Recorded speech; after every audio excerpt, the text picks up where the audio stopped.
Hello, അപ്പോൾ എല്ലാവർക്കും പുതിയ വീട്ടിലേക്ക് സ്വാഗതം. ഇന്ന് ഞാൻ കാണിക്കുന്നത് ഒരു കുഞ്ഞു കുട്ടിയുടെ സൈസിൽ വരുന്ന ഒരു കുഞ്ഞു ബേബി ഫ്രോക്കാണ്. അപ്പോൾ ഞാൻ ചെയ്തെടുക്കുന്നത് എൻ്റെ മോൾക്ക് വേണ്ടിയിട്ടാണ്. ഞാൻ ലൈനിങ്ങായി യൂസ് ചെയ്തിട്ടുള്ളത് ക്രേപ്പിൻ്റെ മെറ്റീരിയലും പ്ലെയിൻ നെറ്റാട്ടോ നമ്മൾ മുകളിൽ യൂസ് ചെയ്യുന്നത്. പ്ലെയിൻ നെറ്റും ക്രേപ്പിൻ്റെ ലൈനിങ്ങും മാത്രമേ നമ്മൾ യൂസ് ചെയ്യുന്നുള്ളൂ. അപ്പോൾ മോൾക്ക് വന്നിട്ടുള്ള മെഷർമെൻറ്റ്സ് എന്ന് പറയുന്നത് 8 മാസമാണ്. അപ്പോൾ ഫുൾ ലെങ്ത് ആയിട്ട് ആൾക്ക് വേണ്ടത് 15 ഇഞ്ചസാണ്. അപ്പോൾ 15 ഇഞ്ചിൽ ഇതുപോലെ നമ്മൾ ലൈനിങ് ആണ് ഫസ്റ്റ് മാർക്ക് ചെയ്ത് കൊടുക്കുന്നത്. ലൈനിങ് ഇതുപോലെ നമുക്ക് എത്രത്തോളം ഫ്രിൽസ് ഇട്ട് കൊടുക്കണോ ആ ഒരു ലെങ്ത്തിനും വിഡ്ത്തിനും നോക്കി നമ്മൾ മാർക്ക് ചെയ്തെടുക്കുക. 15ലാണ് ഞാനിവിടെ കട്ട് ചെയ്തെടുക്കുന്നത്. ലൈനിങ്ങിൽ ഫ്രിൽസ് ഇട്ട് കൊടുക്കാൻ വേണ്ടി ഞാൻ എടുത്തിട്ടുള്ളത് ടോട്ടൽ 40ആണ്. ഡബിൾ ഫോൾഡിലാണ് ഞാനിവിടെ കട്ട് ചെയ്തെടുക്കുന്നത്. അപ്പോൾ ലൈനിങ്ങിലാണ് ഞാൻ ഈ ഒരു 40ൽ കട്ട് ചെയ്തെടുക്കുന്നത്. മെയിൻ മെറ്റീരിയൽ നമ്മൾ അത്യാവശ്യം ഫ്രിൽസ് കൊടുക്കുന്നതിനെ കൊണ്ട് തന്നെ നമുക്ക് അത്യാവശ്യം മെറ്റീരിയൽസ് വേണ്ടതാണ്. അപ്പോൾ ലൈനിങ് ഇവിടെ കട്ട് ചെയ്ത് കഴിഞ്ഞിട്ടുണ്ട്. നമുക്ക് കട്ടിങ് എന്ന് പറയുന്നത് എത്രത്തോളം സിമ്പിളായിട്ട് ഏറ്റവും ബിഗിനേഴ്സിനൊക്കെ ചെയ്യാൻ പറ്റുന്ന അത്രയ്ക്കും സിമ്പിളായിട്ടോ നമ്മുടെ കട്ടിങ്ങൊക്കെ ഇതിൽ വരുന്നത്. സിമ്പിളായിട്ട് തന്നെ ചെയ്തെടുക്കാൻ പറ്റുന്ന ഒരു ഫ്രോക്കാണ്. അപ്പം നമ്മൾ മെയിൻ മെറ്റീരിയൽ ആയിട്ടുള്ള നെറ്റ് ഇതുപോലെ ഫോൾഡൊക്കെ ചെയ്ത് കൊടുത്ത ശേഷം ഒന്ന് കട്ട് ചെയ്ത് മാറ്റാം. ഫസ്റ്റ് തന്നെ നമുക്ക് ഒരുപോലെ വെച്ച ശേഷം ആ ഒരു എൻഡ് കട്ട് ചെയ്ത് മാറ്റാം. അതിന് ശേഷം നമുക്ക് ആ ഒരു ലെങ്ത്ത് എത്രയാണോ നമ്മൾ ലൈനിങ്ങിൽ എടുത്തിട്ടുണ്ടായിരുന്നത് 15 ഇഞ്ചസാണ്. ഞാൻ ഇവിടെ ഇതിലെടുക്കുന്നത് 40 ഇഞ്ചസാണ്. അപ്പോൾ ആ ഒരു മെഷർമെൻ്റ് എന്ന് പറയുന്നത് ലൈനിങ് നമ്മൾ മടക്കി അടിക്കാനും അതുപോലെ തന്നെ മുകളിൽ നമ്മൾ എക്സ്ട്രാ കൊടുക്കാനും വേണ്ടി യൂസ് ചെയ്യുന്നത് കൊണ്ടാണ് നമുക്ക് അത്രത്തോളം അവിടെ ആവശ്യം വന്നിട്ടുണ്ടായിരുന്നു. അത്യാവശ്യം ഫ്രിൽസ് വേണ്ടതിനെ കൊണ്ട് തന്നെ ഒരു 4.5 മീറ്ററോളം നമ്മൾ ഇതുപോലെ കട്ട് ചെയ്ത് 14 ഇഞ്ചസിൽ മൊത്തത്തിൽ 4.5 മീറ്ററോളം നമ്മൾ നീളം വെച്ചിട്ടാണ് ഈ ഒരു ഫ്രോക്കിന് ഫ്രിൽസ് കൊടുക്കുന്നത്. അപ്പോൾ നമ്മുടെ കട്ടിങ് ഒക്കെ ഓൾമോസ്റ്റ് കഴിഞ്ഞിട്ടുണ്ട്. ഇനി നമുക്ക് സ്ട്രാപ്പിനുള്ള നെറ്റ് വേണം കട്ട് ചെയ്തെടുക്കാനായിട്ട്. അപ്പോൾ 2 ഇഞ്ചസിലാണ് കേട്ടോ ഞാൻ 2 ഇഞ്ചസ് വെടുത്തിലാണ് ഈ ഒരു ഫ്രിൽസ് ഇട്ട് കൊടുക്കാൻ വേണ്ടി സ്ട്രാപ്പിൻ്റെ നെറ്റ് കട്ട് ചെയ്തെടുക്കുന്നത്. വെടുത്ത് നമുക്ക് 2 ഇഞ്ചസും നീളം എത്രത്തോളം ഹെവി ആയിട്ട് നിങ്ങൾക്ക് വേണോ ആ ഒരു ലെങ്ത്തിനനുസരിച്ച് നിങ്ങൾക്ക് കട്ട് ചെയ്തെടുക്കാവുന്നതാണ്. ഞാൻ ഏകദേശം കൊണ്ടൊരു 25 ഇഞ്ചസൊക്കെയാണ് തോന്നുന്നു വരുന്നത്. എനിക്ക് എക്സാക്റ്റ് ഓർമ്മയില്ല. അപ്പോൾ നിങ്ങൾക്ക് ബേബിക്ക് നല്ല ഫ്രിൽസ് വേണമെന്നുണ്ടെങ്കിൽ അതുപോലെ കട്ട് ചെയ്തെടുക്കാം. അപ്പോൾ ഞാൻ ഇങ്ങനെയാണ് കട്ട് ചെയ്തിട്ടുള്ളത്. ഏകദേശം ഈ ഒരു ഫ്രിൽസ് നമുക്ക് ബട്ടർഫ്ലൈ സ്ലീവ്സ് പോലെയൊക്കെ ആട്ടോ വരുന്നത്. കുഞ്ഞു ഇതുപോലെ ഫ്രിൽസ് ആക്കി ഇട്ട് കൊടുത്തു കഴിഞ്ഞാൽ നിങ്ങൾക്ക് അത്യാവശ്യം ഭംഗിക്ക് കിട്ടാൻ വേണ്ടിയിട്ട് എത്രത്തോളം ലെങ്ത്ത് യൂസ് ചെയ്യണോ ആ ഒരു ലെങ്ത്തിൽ നിങ്ങൾക്ക് കട്ട് ചെയ്തെടുക്കാവുന്നതാണ്. ഇനി നമ്മുടെ ഈ ഒരു ഫ്രിൽസ് ഇടുന്നതിൻ്റെ താഴെ ഒരു കുഞ്ഞ് ലൈനിങ്ങിൻ്റെ പീസ് കൂടി നമുക്ക് കൊടുക്കണം സ്ട്രാപ്പിൻ്റെ ഭാഗത്തായിട്ട്. അപ്പോൾ നമ്മുടെ സ്ട്രാപ്പിനുള്ള ആ ലൈനിങ് പീസും നമ്മളിവിടെ കട്ട് ചെയ്ത് മാറ്റുന്നുണ്ട്. അത് നമ്മൾ 2 ഇഞ്ച് വെളുത്തിലാണ് കേട്ടോ കട്ട് ചെയ്യുന്നത്. നീളം വന്നിട്ട് നമുക്കൊരു 4-4.5 ഇഞ്ചോളം നമുക്ക് എടുക്കാം. നിങ്ങളുടെ ബേബിയുടെ ഷോൾഡറിന് നമുക്ക് നെക്കിന് വേണ്ട ആ ഒരു ലെങ്ത്ത് നോക്കിയിട്ട് ഏകദേശം ഒരു 4-4.5 ഇഞ്ചാണ് ഓൾമോസ്റ്റ് നമുക്ക് കിട്ടുക. അപ്പോൾ നമുക്ക് നേരെ സ്റ്റിച്ചിങ്ങിലോട്ട് പോകാം കേട്ടോ. ആദ്യം തന്നെ നമ്മൾ ഈ സ്ട്രാപ്പാണ് സ്റ്റിച്ച് ചെയ്തെടുക്കുന്നത്. 4.5 ഇഞ്ച് നീളം ഞാൻ എടുത്തിട്ടുള്ളത്, 2 ഇഞ്ച് വിടുത്തും. അപ്പോൾ ഇതുപോലെ നമ്മൾ ആദ്യം ഒന്ന് മടക്കിയിട്ട് ഒന്ന് സ്റ്റിച്ച് ചെയ്തെടുക്കണം. എന്നിട്ട് കഴിഞ്ഞ് തിരിച്ച് മറിച്ചെടുത്ത ശേഷമാണ് നമ്മൾ അതിൻ്റെ മുകളിലായിട്ട് ഫ്രിൽസിട്ട് വെച്ച് കൊടുക്കുക.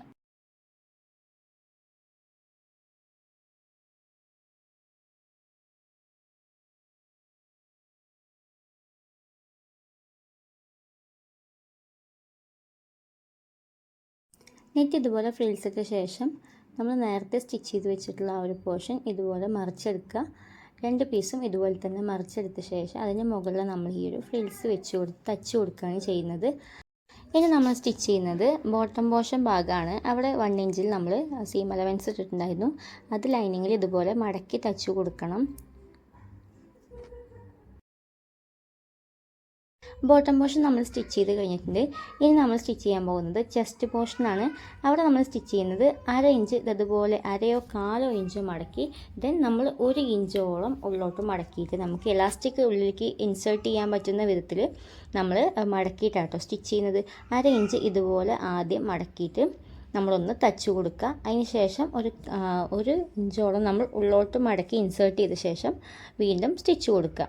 നിങ്ങൾക്ക് കംഫർട്ടായത് എങ്ങനെയാണോ അതുപോലെ നമുക്ക് സ്റ്റിച്ച് ചെയ്യാം. വേണമെങ്കിൽ നമുക്ക് 1/2 ഇഞ്ച് മടക്കാതെ തന്നെ ഉള്ളോട്ട് സ്റ്റിച്ച് ചെയ്ത് കൊടുക്കാം കേട്ടോ. അപ്പോൾ ഏറ്റവും ബെറ്റർ ആയിട്ടുള്ളത് പറയുന്നത് ഇതുപോലെ 1/2 ഇഞ്ചിൽ ജസ്റ്റ് ഒരു സ്റ്റിച്ച് കൊടുത്ത ശേഷം ദെൻ നമുക്ക് വീണ്ടും ഇലാസ്റ്റിക് ഇൻസേർട്ട് ചെയ്യാനുള്ള പോർഷൻ സ്റ്റിച്ച് ചെയ്തെടുക്കാം. ഇനി നമ്മുടെ പ്ലെയിൻ നെറ്റിൽ വന്നിട്ടുള്ള ജോയിൻസൊക്കെ ആദ്യം നമ്മൾ ജോയിൻറ്റ് ചെയ്ത് കൊടുക്കുക. എന്നിട്ട് 4.5 മീറ്ററോളം നമുക്ക് ആ ഒരു ജോയിൻറ്റ് വരുന്നവിടെ ആ 4.5 മീറ്ററിൽ ലോങ് സ്റ്റിച്ച് വെച്ചിട്ട് ജസ്റ്റ് ഒരു സ്റ്റിച്ച് കൊടുത്തിട്ട് ഇതുപോലെ ഗ്യാദേഴ്സ് ആക്കി എടുക്കണം നമുക്ക്. അപ്പോൾ നമ്മൾ അതിൽ 40 ഇഞ്ചസാണ് നമ്മുടെ ലൈനിങ്ങിൻ്റെ ടോട്ടൽ ലെങ്ത്ത് വന്നിട്ടുള്ളത്. ആ ഒരു ലെങ്ത്തിലേക്ക് നമ്മൾ നെറ്റ് നമ്മൾ ഗ്യാദേഴ്സ് ആക്കിയിട്ട് എടുത്ത ശേഷം വേണം നമുക്ക് ഈ ഒരു ചെസ്റ്റ് പോർഷനിൽ ആ ഒരു ലൈനിങ്ങിൻ്റെ മുകളിൽ നെറ്റ് അറ്റാച്ച് ചെയ്ത് കൊടുക്കാൻ വേണ്ടിയിട്ട്. അപ്പോൾ നമ്മൾ അങ്ങനെ ഗ്യാദേഴ്സ് ആക്കിയിട്ട് 40 ഇഞ്ചസിൽ കറക്റ്റാക്കി എടുത്തിട്ടുണ്ട്. അതിന് ശേഷം ഏറ്റവും ടോപ്പിലായിട്ട് വേണം കേട്ടോ നമ്മൾ ഈ ഒരു നമ്മൾ നെറ്റ് വെച്ച് കൊടുക്കാനായിട്ട്. എക്സ്ട്രാ 1 ഇഞ്ചസ് മുകളിലേക്ക് നിൽക്കണം എന്നുള്ളവർക്ക് നമുക്ക് എക്സ്ട്രാ 1 ഇഞ്ചസ് കട്ട് ചെയ്യുന്ന സമയത്തിന് 1 ഇഞ്ചസ് കൂട്ടിയിട്ട് മുകളിലേക്ക് നമുക്ക് കൊടുക്കാം. ഞാനിപ്പോൾ മോൾക്ക് വന്നിട്ട് എക്സ്ട്രാ 1 ഇഞ്ചസ് മുകളിലേക്ക് നിൽക്കാത്ത പോലെയാണ് കേട്ടോ ചെയ്യുന്നത്.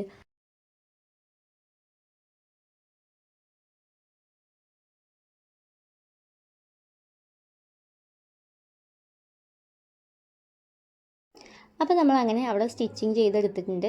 ഏകദേശം 4 ഇഞ്ചസ് ഗ്യാപ്പ് മാത്രമായിട്ട് നമ്മൾ ആ ഒരു ഏറ്റവും മുകളിൽ ഭാഗത്ത് കൊടുത്തിട്ട് സ്റ്റിച്ച് ചെയ്തിട്ടുള്ളത്. എന്നിട്ട് ഈ ഒരു നമുക്ക് വൃത്തികേടായി നിൽക്കുന്ന ആ ഒരു പോർഷൻസൊക്കെ ഭംഗിയില്ലാതെ നിൽക്കുന്ന ഒരു പോർഷൻസൊക്കെ നമ്മൾ കട്ട് ചെയ്ത് മാറ്റിയിട്ടുണ്ട്. ഇനി നമുക്ക് എലാസ്റ്റിക് ഇൻസേർട്ട് ചെയ്യേണ്ട ആ ഒരു പോർഷൻ്റെ ഏറ്റവും എൻഡിലായിട്ടൊരു സ്റ്റിച്ച് കൊടുക്കണം. അതായത് ഈ കാണുന്ന പോലെ നമ്മൾ എത്ര ഇഞ്ചസിൻ്റെ എലാസ്റ്റിക്കാണോ കൊടുക്കുന്നത് ആ ഒരു ഗ്യാപ്പ് അനുസരിച്ച് നമ്മൾ സ്റ്റിച്ച് കൊടുക്കണം. ഞാൻ ഇവിടെ കൊടുക്കുന്നത് 4 ഇഞ്ചസ് വിടുത്ത് വരുന്ന ഒരു എലാസ്റ്റിക്കാണ്. അത് വെച്ചിട്ടാണ് ഞാൻ ചെയ്യുന്നത്. അപ്പോൾ നമുക്ക് മോളുടെ ചെസ്റ്റിൻ്റെ വണ്ണത്തിൽ നിന്നും നമുക്ക് എലാസ്റ്റിക്കിലേക്ക് 2 ഇഞ്ചസ് കുറച്ചിട്ടാണ് ഞാൻ എടുക്കുന്നത്. അപ്പോൾ ആ ഒരു നീളമൊക്കെ കറക്റ്റായി നോക്കിയിട്ട് ഞാൻ കട്ട് ചെയ്ത് മാറ്റിയിട്ട് നമ്മൾ ഈ ഒരു ഭാഗത്ത് സ്റ്റിച്ച് കൊടുക്കുന്നുണ്ട്. അപ്പോൾ നമുക്ക് എലാസ്റ്റിക് ഇടാനുള്ള ഒരു പോർഷൻ നമ്മൾ ഗ്യാപ്പ് ഇട്ടിട്ട് സ്റ്റിച്ച് ചെയ്ത് മാറ്റിയിട്ടുണ്ട്. നമ്മൾ ആ ഒരു എലാസ്റ്റിക് ഈ ഒരു ലൈനിങ്ങിൻ്റെ ഉള്ളിലൂടെ ഇതുപോലെ ഇൻസേർട്ട് ചെയ്ത് കൊടുക്കണം. നമ്മൾ ലൈനിങ്ങിൻ്റെ ഉള്ളിലൂടെയാണ് ലൈനിങ് നമ്മൾ ഇതിന് മടക്കി അടിച്ചിട്ടുണ്ടായിരുന്നു. ആ ഒരു പോർഷനിലൂടെ ഇതുപോലെ എലാസ്റ്റിക് ഇൻസേർട്ട് ചെയ്തിട്ട് 2 സൈഡും ഇതുപോലെ സ്റ്റിച്ച് ചെയ്തിട്ട് നിർത്തി വെക്കണം കേട്ടോ. ഇനി നെറ്റും അതുപോലെ തന്നെ ലൈനിങ്ങും സെപ്പറേറ്റ് ആയിട്ട് ഇതുപോലെ സ്റ്റിച്ച് ചെയ്ത് മാറ്റണം. പിന്നെ നമ്മുടെ സ്ട്രാപ്പ് നമ്മൾ ഇതുപോലെ ഫസ്റ്റ് സ്റ്റിച്ച് ചെയ്തിട്ടുണ്ടായിരുന്നു.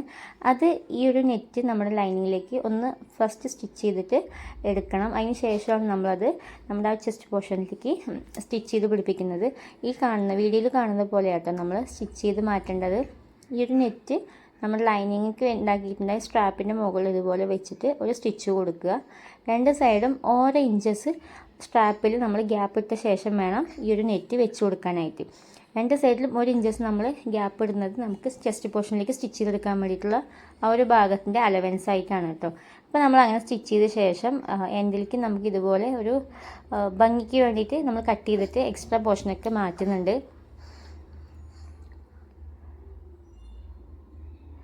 ഇനി നമ്മുടെ ഈ ഒരു ചെസ്റ്റ് പോർഷനിലേക്ക് നമ്മൾ നമ്മുടെ 2 സ്ട്രാപ്പും പിടിപ്പിച്ചു കൊടുക്കാൻ വേണ്ടി പോവുകയാണ്. അതിന് നമ്മൾ എടുക്കേണ്ട മെഷർമെൻ്റ് എന്ന് പറയുന്നത് നമ്മൾ ടോട്ടൽ എടുത്തിട്ടുള്ള ആ ഒരു മെറ്റീരിയലിൻ്റെ വിടുത്തിൽ നിന്നും 4 ഫോൾഡ് ചെയ്ത ശേഷം ആ ഒരു 4 ഫോൾഡിലേക്ക് നമ്മൾ എൻഡിൽ ഓരോ കട്ട് കൊടുക്കണം. ഓരോ നോച്ച് കൊടുക്കുന്ന ടൈമിലാണ് നമുക്ക് ഈ അളവ് കിട്ടുന്നത്. ഞാനിവിടെ ആ ഒരു അളവിൽ നേരത്തെ കൂട്ടി മാർക്ക് ചെയ്തിട്ടുണ്ടായിരുന്നു. അത് ഞാൻ വീഡിയോയിൽ വിട്ടുപോയിട്ടുണ്ടായിരുന്നതാണ്. ആ ഒരു പോർഷൻ നോക്കിയിട്ട് വേണം നമ്മളിത് സ്റ്റിച്ച് ചെയ്ത് കൊടുക്കാൻ വേണ്ടിയിട്ട്. അങ്ങനെ നമ്മൾ 2 സൈഡും നമ്മുടെ സ്ട്രാപ്പ് ഇതുപോലെ സ്റ്റിച്ച് ചെയ്ത് പിടിപ്പിക്കുന്നുണ്ട്. 2 സൈഡിലും നമ്മൾ ലൈനിങ്ങിൽ നമ്മൾ സ്ട്രാപ്പിൻ്റെ ലൈനിങ്ങിൽ 1 ഇഞ്ചസ് ഗ്യാപ്പ് ഇട്ടിട്ടുണ്ടായിരുന്നു. ആ ഒരു ഗ്യാപ്പ് ഉള്ളിലേക്ക് ഇൻസേർട്ട് ചെയ്ത ശേഷം നമ്മൾ ഏറ്റവും ടോപ്പിലായിട്ടാണ് ഈ ഒരു സ്റ്റിച്ച് കൊടുത്തിട്ട് നമ്മൾ സ്ട്രാപ്പ് പിടിപ്പിച്ചെടുക്കുന്നത്. അപ്പോൾ 2 സൈഡും ഇതുപോലെ നമ്മൾ സ്റ്റിച്ച് ചെയ്ത് പിടിപ്പിച്ചെടുക്കുന്നുണ്ട്. കൂടെ തന്നെ ഞാൻ ഒരു ബോ കൂടി ചെയ്തിട്ടുണ്ട്. അപ്പോൾ ഇത്രയൊക്കെയുള്ളൂ നമ്മുടെ വീഡിയോ.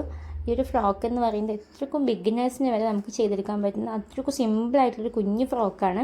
അപ്പോൾ ഈ ഒരു വീഡിയോ ഇഷ്ടപ്പെട്ടാൽ സപ്പോർട്ട് ചെയ്യാൻ മറക്കല്. നെക്സ്റ്റ് വീഡിയോയിൽ ഞാൻ വീണ്ടും വരുന്നതായിരിക്കും. അപ്പോൾ ഇതിൻ്റെ ഫൈനൽ ലുക്ക് നമ്മൾ മോളിട്ടിട്ടുള്ളതൊന്ന് കണ്ടാലോ? ഇങ്ങനെയാട്ടോ ഫൈനൽ ലുക്ക് വരുന്നത്. നിങ്ങളുടെ അഭിപ്രായം കമൻറ്റ് ചെയ്യാൻ മറക്കല്. നെക്സ്റ്റ് വീഡിയോയിൽ വരാം. ഓക്കെ.